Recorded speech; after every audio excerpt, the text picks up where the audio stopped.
Hindi ito drone ha, kaya wala kayong aabangang overlooking view.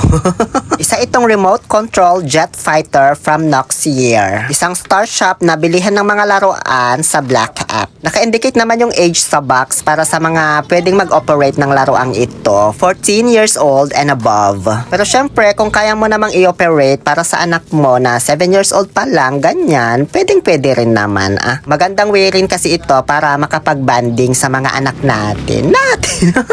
Merong rechargeable battery, yung mismong jet. May kasama ng charger yung battery niyan, kaya wala ka nang problemahin kapag na-lowbat. May mga extra LEC na rin dyan nakasama for future replacement purposes.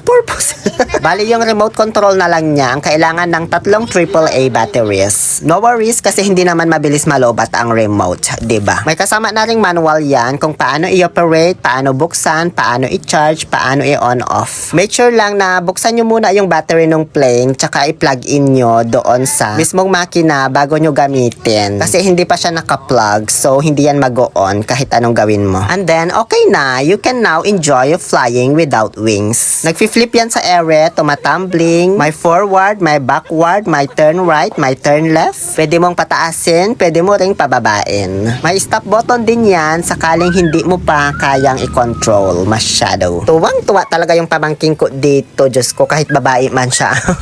So ano pa inaantay mo dyan? Kung may bata ka pang junakis, may pamangkin ka, may inaanak ka, nasa yellow basket lang ito or sa link na ilalagay ko sa comment section.